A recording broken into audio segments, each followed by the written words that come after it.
ครับในแคว้นล้านนาโบราณนั้นมันกว้างใหญ่ไพศาลนะครับนับตั้งแต่สุโขทัยเนี่ยนะครับมาไปจนถึงปูนนะครับ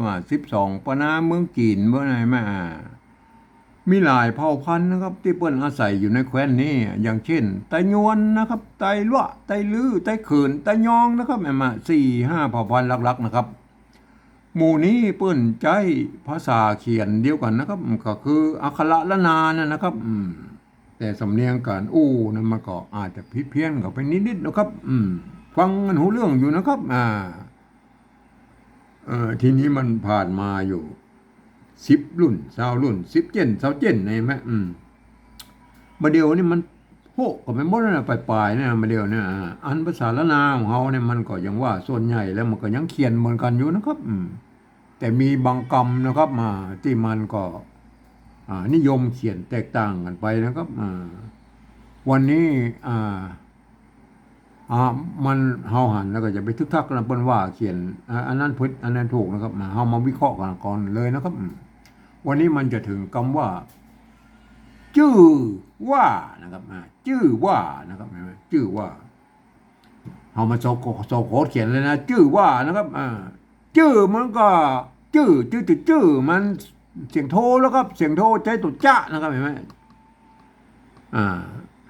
ตัวจ้านะครับจื้อเสียงโทปกตินะครับจื้อใจตัวจ้านะครับไม่กือไม่กือไม่กืออันนี้ไม่กือไอ้รุ่นหลังๆแล้วนะครับมันเดียวเปิ้นใจไม่กืออย่างเงี้ยไหมแต่รุ่นแรกๆนะยุคต้นๆเลยนะครับไม่กืออันของละนาเนี่ยเปิ้นเปิ้นจะเขียนอย่างนี้นะครับเปิ้นจะเอาไม้กี้นั่นน่ะเปิ้นจะเอาไม้กี้นั่นมาเขียนนะก็แล้วก็เขียนไอ้ตัวไอ้นี่เหมือนก็ไอ้หางบะหางมะนั่นน่ะก็หางบะหางมะหางตัวสะนั่นน่ะเปิ้นจะเขียนม้วนๆไม่ใช่ไหมเอาคล้ายๆไม้สองเอียงๆนะไม้สองน้อยเอียงๆนะแม่อันม้วนเข้าไปอย่างเงี้ยมันก็เป็นไม้กือโบราณนะครับไม้กือตั้งโบราณตั้งเก่าแล้วนะครับโบราณนะเปิ้นเขียนอย่างอี้นะครับอันนี้ก็อ่านว่าจือนะครับจือเสียงสามัญนะครับใส่ไม่ย่อลงไปนะครับใส่ไม่ย่อลงไปมันก็จื้อนะครับเสียงโทปกติใช่ไหมจื้อได้อะไรไหมจื้ออันนี้จื้อนะครับอันไทยเปิ้นก็เปิ้นก็ออกเสียงว่าชื่อนะครับชื่อว่าชื่อนะอันเฮามันละนาคนเมืองมันออกเสียงจื้อนะครับจื้ออันหยังนะครับจื้อว่านะครับว่ามันก็ไม่ยากแล้วก็เอาตัวว่าเขียนให้มาไม่กะเห็นไหมอันไม่เยาะนะครับไม่เยาะก็ไม่เอกเห็นไหมพอดีอย่างว่าตัวว่านี่เห็นไหมตัวว่านี่มันก็สามารถใช้ไม่กะวงได้นะครับมันมีตัว5 ตัวนะครับอักษร5 อักษรนะที่มันใช้ตัวว่าเนี่ยครับก็ตัวบะนะครับตัวกะนะครับตัวตะตัวทะตัววะในมี5 ตัวนะครับท่านจะใช้อันในบาลีไปใช้ไม่กล่าววงมาตลอดนะครับแต่สมมุติเป็นภาษาชาวบ้านเปิ้นอาจจะใช้ไม่กล่าวน้อยก็ได้ก็ไม่กล่าววงก็ได้บางทีมันไม่กล่าววงมันก็จะไปเติกไอ้ไม่เยาะไม่ซัดไม่อย่างพวกนั้นมันก็เปิ้นก็ใช้ไม่กล่าวน้อยมันอันนั้นเป็นเหตุผลของเปิ้นเป็นภาษาชาวบ้านนะเนาะอันนี้มันบ่เติกอย่างนั้นก็เฮาก็โอเคแล้วก็เฮาก็ใช้ไม่กล่าววงเห็นหน่อยอันนี้มันเติกแล้วนะครับได้เลยฮะชื่อว่านะครับชื่อว่าเห็นไหมชื่อว่านะครับอันนี้เป็นไม้กือโบราณนะครับไม้กือโบราณมันใช้อย่างนี้นะครับไม้โบราณยุคต้นนะครับยุคต้นนะครับปนใจอย่างนี้นะครับไม่กือนะครับก็ยังมีทำหลายแบบนะที่ปนใจไม่กือนะพวกก็เขียนกันแบบหลายแบบนะครับชื่อว่านะครับอันตัวที่2แล้วครับอันตัวที่2เพิ่นบอกว่าอันเขียนอย่างนี้มันยาวไปหน่อยนะครับมันยาวไปนะครับโบราณยุคปลายๆนะเปิ้นก็บอกว่าเอามารวมกันเนี่ยนะครับมารวมเหมือนมันเป็นตัวพิเศษนะครับชื่อว่านะครับเห็นไหมเปิ้นก็เลยเอามารวมกันนะครับเอาตัวจะนะเอาตัวว่ามาไว้ลุ่มนี่กันไว้ลุ่มนี่เอาผสมกันเนี้ยปนเปกันนะเป็นตัวพิเศษนะครับมันไม่กือนะไม่กือเห็นไหมอันไม่กือไอ้รุ่น รุ่นไอ้หลังๆเนี่ยมันก็อาจจะเขียนขึ้นมาง่ายๆนะมันไม่ต้องมาเขียนไม่กี่แล้วมา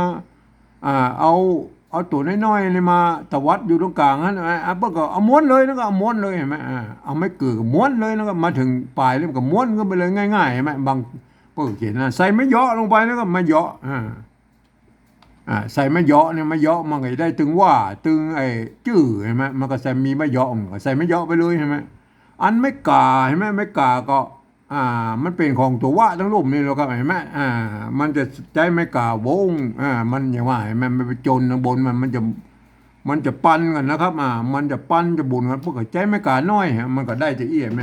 ก็มันมีเหตุผลอย่างนี้นะเพราะใจไม่กาน้อยหรือไม่กาวงนะครับเห็นไหมบางครั้งนี่มันเป็นกรรมผสมเนี่ยมันใจไม่กาวงมันก็จะอันนี้ยังวงน้อยนะครับ อันนี้ก็ยังวงน้อยนะครับอันนี้ยังวงน้อยบางครั้งนี่วงนักๆนี่มันจะไปวงเข้าไปในกลางไว้แม่มันก็จะไปปั้นกันเป็นหมดเลยครับ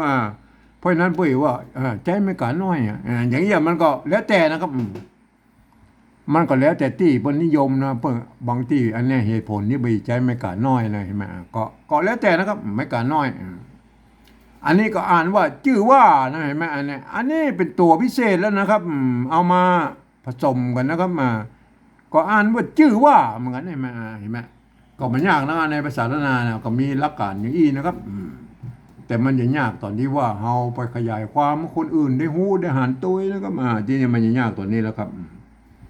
เพราะว่าอ่านภาษาละนาของเราเป็นภาษาที่มันตายไปแล้วนะครับคนเฮียนฮู้นะไม่น้อยนะครับอ่านออกเขียนได้นะครับเวลาเราจะไปเอาไปเปรียบคนอื่นได้ฮู้ได้หันตัวนะเราจะต้องใช้ภาษาอื่นๆนะครับมาเทียบเคียงนะครับอันภาษาที่มันใกล้เคียงภาษาละนาของเราหน่อยก็คือภาษาไต้ภาษาไทยนะมันเกิดมาจากที่เดียวกันแล้วก็คือป้อกันน้ำปอมแหงเนี่ยนะครับผมเองเนี่ยผมได้ใช้หลักการนะของสภาวัฒนธรรมมหาวิทยาลัยนะครับอันปี28นะครับปลายปี28เพิ่นตกลงกันไว้ว่านะครับการที่จะเอาภาษาไทยเนี่ยมาเขียนนะครับมาบันทึกในภาษาละนาเนี่ยนะครับหรือที่เพิ่นฮ้องว่าปริวัตินั่นนะครับเพิ่นฮ้องว่ากระทำได้อยู่3แบบหรือ3รูปแบบนะครับแบบที่1นั่นนะเพิ่นจะเอาไปไว้บันทึกเอกสารสำคัญลักษิลาจารึกในโบราณนะครับก็เปิ้นจะเอาภาษาไทยนะมาเทียบเอามาเอาทุกอักขระทุกไม้ทุกเครื่องหมายอันอย่างมั่วสะปะสะเบ็ดมันมีอันอย่างมาเปิ้นเอามาหมดนะเทียบมาหมดครับอันมันยุ่งยากนะเฮาบ่ถึงแล้วเฮาบ่เอาแล้วเฮาไม่ได้ใจนะครับเฮาเอาแค่แบบที่2นะครับอันแบบที่2นั่นน่ะเปิ้นบอกว่าอย่างนี้นะครับยืมเอาอักษรไทยนะครับมาปรับเทียบมาเป็นอักขระละนาตำบลพุ่นนะครับแล้วก็ประกอบกรรมขึ้นมากับแบบภาษาไทยนะครับผสมผสานกันไปนะครับบางทีไม้หรือสระมันบ่ตรงบ่ตัดกันนะครับก็สามารถบูนะคำศัพท์ได้นะมันหน้าตามันออกแบบไทยๆนะครับแต่เวลาอ่านท่านจะต้องนึกถึงว่าอ่านกรรมเหล่านั้นเป็นอักขระละนานะครับอย่างเช่นอย่างนี้เห็นไหมอันนี้ท่านเห็นว่าเป็นตัวชอช้างนะครับแต่เวลาอ่านในแบบที่2นั่นนะท่านจะต้องนึกว่าไอ้ตัวนี้มันเป็นตัวจ้านะครับมันเทียบมาจากตัวจ้านะครับเห็นไหมอย่างนี้มันคนทั่วไปมันบ่สามารถเข้ามาอ่านได้เพราะมันจะพิเพี้ยนสำเนียงนะครับเพราะนั้นคนทั่วไปต้องไปอ่านในแบบที่3พูดนะครับก็เดี๋ยวเขาก็อุ้มกันไอ้แบบที่3นั่นเขามาเอาแบบที่2นี่ก่อนนะครับเอาแบบที่2นี่เอาตัวชอช้างเนี่ยมาเทียบเป็นตัวจ้าเนี่ยนะอันนี้ตัวจ้าแล้วก็ไม่ตัวจ้านะครับไม่กือนะไม่กือไม่กือมันจะเป็นไม่กือโบราณหรือไม่กือไอ้แบบนี้มันก็คือสระอือไทยนั่นแหละครับไม่เยาะก็คือไม่เอกนั่นก็เห็นไหมอันนี้เห็นไหมเปิ้นบ่มีถ้าเอาเขียนเต้าอี้มันก็ยังว่านะมันก็หน้าตามันบ่ออกไทยๆนะครับเพราะว่าภาษาไทยนั้นเปิ้นใช้ออ่างไอ้จื้อนะเปิ้นเอาออ่างประกบไว้อย่างนี้นะก็เห็นไหมเห็นไหมเฮากับบูรณะคำศัพท์นะครับเห็นไหมอันตัวนี้เป็นตัวบูรณะคำศัพท์นะครับอันความจริงกันย่อน ในภาษาล้านนาเปิ้นบ่มีนะก็เปิ้นมีเต้าอี้น่ะอันตัวจ้าไม่กือนะไม่ย่อประการว่าจื้อแล้วก็เห็นไหมอันแต่เฮามาเขียนปริวัตินะครับเฮาฮือมันงามหน่อยเฮาก็เอาบูรณะคำศัพท์ให้มันเป็นหน้าตามันแบบไทยๆหน่อยก็คือจื้อนะครับเห็นไหมจื้อว่านะครับตัวว่านะครับว่าก็คือไม่กะว่าก็ว่าแหวนนะเห็นไหมไม่เอกนะครับไม่เยาะไม่เอกนะไม่กะวงไม่กะน้อยก็เหมือนกันนะครับสระอาเห็นไหมได้เลยมั้ยอ่านว่าจื้อว่านะครับไม่ใช่ชื่อว่านะครับ คนทั่วไปมาอ่านมันจะผิดเพี้ยนสำเนียงอ่านว่าจื้อว่านะครับอันตัวนี้เหรอตัวจ้าตัวจ้าตัวจ้าเอาชอช้างมาเขียนนะครับไม่กือมันก็อันเดียวกันนะครับไม่กือก็สระอือไทยนะไหมไม่เยอะนะครับไม่เยอะบูรณะคำศัพท์เพื่อมันเอาตัวอ่างเอาแบบไทยๆหน่อยใช่ไหมจื้อนะครับอ่านว่าจื้อว่าตัวว่าใช่ไหมไม่เยาะก็ไม่เอกนะฮะไม่เยาะไม่เอกไม่กากับสระอาเห็นไหมอันได้เลยเห็นไหมบูรณะคำศัพท์ได้เลยเห็นไหมต้องอ่านแบบตัวนี้มันตัวจ้านะครับไม่กือนะครับไม่เยาะนะครับตัวว่าไม่กาเนี่ยไม่เยาะนะอ่านว่าจื้อว่าเห็นไหมมันจะชื่อว่านะครับคนทั่วไปบอกเข้าอ่านไม่ได้นะครับต้องอ่านว่าจื้อว่านะครับอันคนทั่วไปต้องไปอ่านในแบบที่3พุ่นนะครับแบบที่3นั้นเพิ่นบอกว่านะครับฟังเอาเสียงภาษาล้านนาตำบลพูดนะครับว่ามาอย่างไรก็เอาภาษาไทยเขียนไปจากนั้นนะครับสะกดเขียนไปจากนั้นนะครับก็มาฟังเลยนะครับเฮาฟังกับปอนะครับเฮาบอกไปพอนั้นรับตายังได้นะครับชื่อมันจะต้องเอาจอจานเขียนอะไรใช่ไหมจอจานเขียนกันอันนี้ไงจื้อมันต้องใส่ตัวอ่างหน่อยจื้ออันนี้มันจื้อจื้อใส่ไม่เอกหรอจื้อ มันจื้อมันบ่จื้อครับมันจื้อจะได้ใส่ไม่โทครับจื้อเห็นไหมได้อะไรไหมจื้อถึงแม้ว่ามันจะผิดหลักการของภาษาอันไทยหน่อยก็จะมาเด้อเฮาเอาได้คือไม่ได้ตามเสียงนะบอกอย่างนี้มันคือจื้อนะครับเห็นไหมจื้อเห็นไหมอันนี้คือภาษาปริวัติแบบที่3นะครับคือเฮาก็เอาภาษาไทยมาเขียนนะแต่บางคำที่มันภาษาไทยพูดเขียนมาได้นะเฮาก็สามารถดัดแปลงนะครับบูรณะคำศัพท์เปลี่ยนปัดแปลงเปลี่ยนแปลงดัดแปลงอย่างเช่นไอ้เสียงโทพิเศษนั่นน่ะมันป้นเขียนมาได้แล้วครับในภาษาล้านนาภาษาไทยเพิ่นเอามาเขียนภาษาล้านนามันไม่ได้เพราะว่าภาษาไทยนะมันเป็นระบบ5เสียงนะครับของเฮามันเป็นระบบ6เสียงนะครับเห็นไหมเฮาก็อยู่ต้องดัดแปลงเปลี่ยนแปลงนะครับชื่อนะครับได้ก็ชื่อแล้วนะครับว่านี่บ่ยากแล้วมันก็ว่าเมืองว่าไทยมันก็อันเดียวกันนะครับอันที่ตัวที่2แล้วครับชื่อว่าเหมือนกันนะครับชื่อนะครับอันนี้มันจื้อนะครับชื่อมันก็ต้องไม่โทนะครับชื่อเห็นไหมชื่อว่านะครับว่าเห็นไหมว่าไทยนี่มันเหมือนมันก็เหมือนกันนะครับเห็นไหมอ่านได้เลยนะครับเห็นไหมอ่านแบบที่3เนี่ยชื่อว่าเห็นไหมอันแบบที่2แล้วครับแบบที่2นั้นมันท่านจะต้องเป็นคนที่เรียนรู้ภาษาล้านนามาอ่านนะครับมันบ่อ่านมันจะผิดเพี้ยนสำเนียงนะครับตัวนี้มันตัวจ้านะครับไม่กือไม่ย่อนะครับอ่านว่าจื้อนะครับจื้อว่านะครับ